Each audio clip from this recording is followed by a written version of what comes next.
So these are the 5 money hurdles that I feel like everyone needs to overcome in order to start building wealth. Number one is thinking that your salary or your income equals wealth. That is absolutely not the case. This is why all the rich people out there talk about net worth.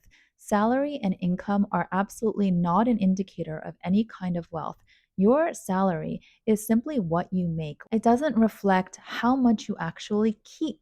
And we all know those people who make a lot of money, but they don't keep any of it. They just blow it all, or they have a very, very high lifestyle. So they're constantly just keeping up with the Joneses, or they are the Joneses, I don't know. And they're spending everything they have, or they're spending more than they have, right? And they might be, accumulating a lot of debt. But that tells you that your salary or your income does not indicate really anything. It's just how much somebody is willing to pay you for your work. So the focus really should be on how to build your net worth when it comes to wealth. And of course, a part of that equation is to increase your income or to have multiple income streams so that you can quickly reach your financial freedom target. So let's not make that mistake. Let's be very clear that what we make is what we make, and then we have to be very diligent and very conscious about what we decide to keep and how we save it and how we invest it and ultimately grow it so that we do have a net worth. Number two is saving is not the same thing as investing. I know that a lot of times we use that interchangeably, and even I say like saving or investing or saving and investing because they kind of fall in the same category. The point is that you're putting hard earned money aside for a rainy day or for the future. But saving is typically cash that's liquid, easily accessible, and it goes into either a savings account, hopefully not a traditional savings account because they have very measly low interest rates, like close to 0%. Hopefully, if you're parking your cash in a savings account, you're using a high yield savings account. And a lot of the online banks do offer really competitive rates. So they're now at like 3.5% or 4% if you're lucky. So you can look at banks like Barclays or Capital One or Goldman Sachs. So that's saving, but investing is totally different. Investing involves some risk. It's not like a savings account where you can pull the money out when you want it, it's there at all times. When you're investing, whether it be in real estate or in the stock market or in Bitcoin or crypto, there's risk that it can go down. There's a risk that it won't be at the price you want it to be when you need to withdraw the money. When it comes to real estate, there's a risk that you won't be able to rent it out or you won't be able to sell it at the time that you need to sell it. So obviously with each type of investment, you need to assess the risk, but the upside is much greater. So if you think about the S&P 500, any of those index funds that we're always talking about, on average historically, they're returning 8%. I feel like in the last few years, it's much more than that. It's closer to like 12 to 15%, I want to say off the top of my head. Think about it. If you're getting even 9% returns, that is about 3 times more than a high yield savings account. And that is so much more than a traditional savings account. So your money is constantly growing. It is meant to outpace inflation, whereas savings barely keeps up with inflation, if that. So it's a different concept. Yes, there's risk involved, but the upside, as I said, is much greater. And I always felt like you're never going to become wealthy if you don't take some chances. You're never going to become wealthy if you don't invest. If you're just squirreling away money and saving, which is what I did for years because I was so conservative, you're never going to catch up. Third, there's way too much emphasis on how much money you need to start investing. In a lot of cases, this is a big excuse. I hate to say it, but you could literally start with $1. And I don't know anyone who cannot spare $1. I'm sure there are people in this world who are genuinely struggling, and $1 is like a godsend to them. But I personally don't know anyone like that. And I feel like there aren't many people on the internet watching YouTube, watching my videos certainly, who can't spare $1. So if you think about this culture of $7 lattes and $12 smoothies and people collecting all colors of Stanley cups just for fun, clearly, most people have money to spare. So you could literally start with $1 and then it will start to snowball from there because there's the magic of growth in the compound interest, which I'll talk about in a minute. But let's please stop emphasizing how much money you need to have to start investing. I started with very, very little when I was in my early 20s. I had to get myself out of credit card debt and pay off all of my school loans. And I was working a very entry level, kind of meager salary job, my first job in corporate. If you have to start with $1 or $10, that's what you start with.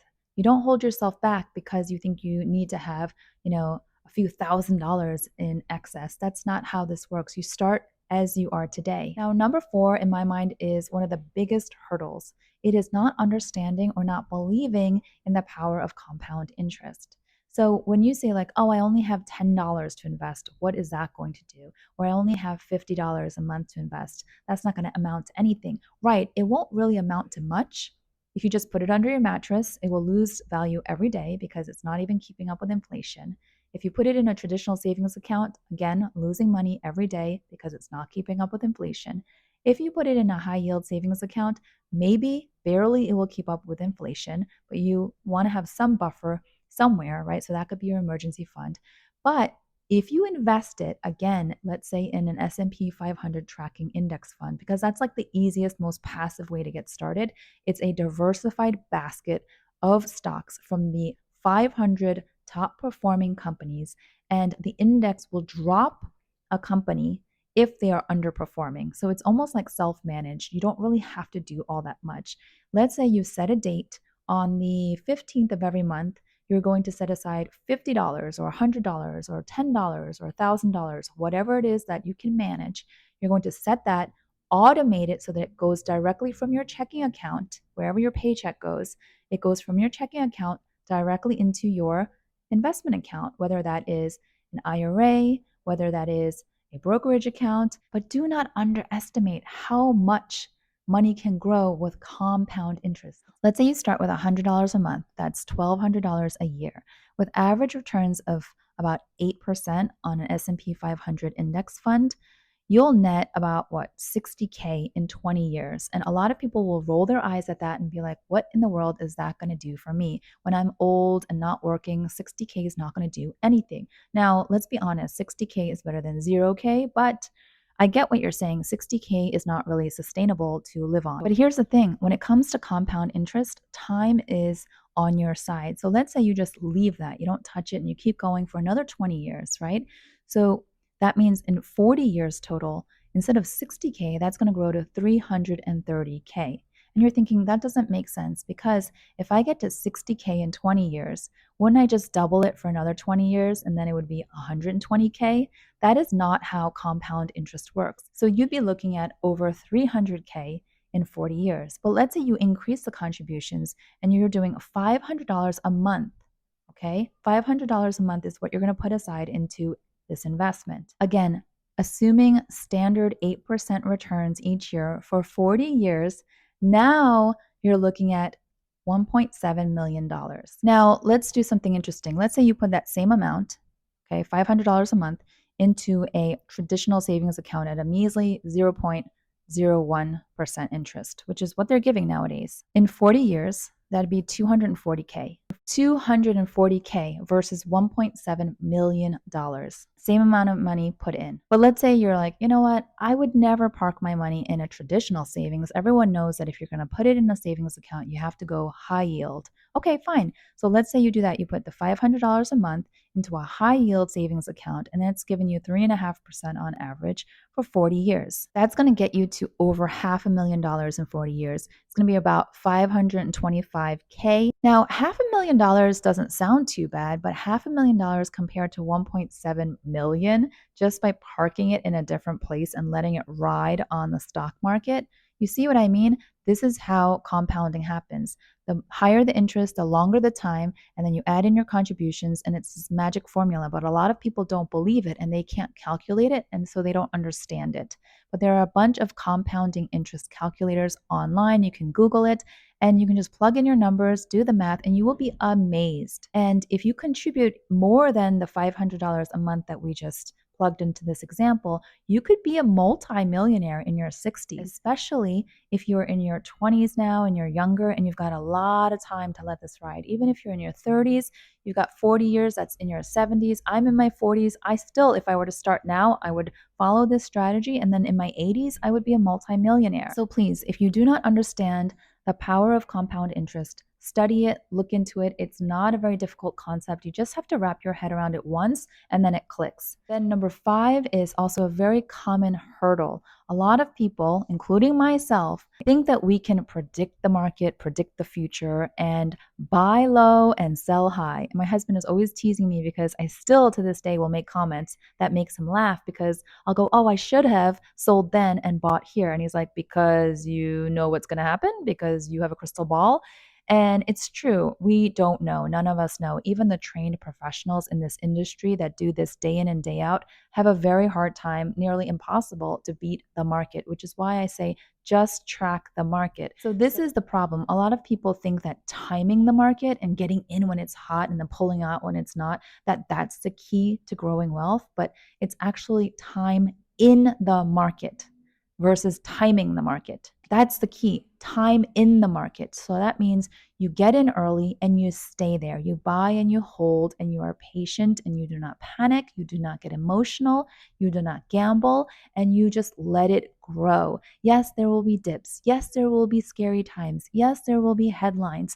I mean, I've been through the 2008 financial crisis. We've all been through COVID. You just hold firm unless you are so close to retirement that you need to pull that money out soon and then you have to make some strategic moves. But if you have a longer time horizon, 20, 30, 40 plus years, you let it ride because you have time on your side. So time in the market is more important than timing the market. There are a ton of studies out there. You can just do a quick search and they will compare examples of people who pulled out during financial crises and then got back in after it stabilized versus those who just stayed in and consistently invested no matter what was happening. That's called dollar cost averaging. You are just buying and buying and buying on a set date consistently over many months, many years. That's what I have set up. It's just autopilot. So essentially, when the market is crashing, you're buying everything on sale. And so your losses are offset by your gains, and it just all starts to kind of balance out, especially over time. And the way the market is designed, it goes up. Even though it goes down, it goes up again. And so long term, if you look at all the stock charts, you'll see, even though you see the jagged, over time, it's all going up, right? Hopefully, this has been helpful. If it has been, please give it a thumbs up. The more likes a video gets, the more the YouTube algorithm will share it. A lot of times, I make these personal finance videos, and I don't think that the algorithm is picking up on these videos. Even my regular subscribers and viewers often say, like, I don't see your finance videos pop up. And I think it's because I primarily do videos on luxury and fashion and product reviews. And so maybe the YouTube algorithm is a bit confused. So if you can give it a like, that would be really helpful. It would mean a lot to me. And I will see you all next time. Thanks so much. Bye bye.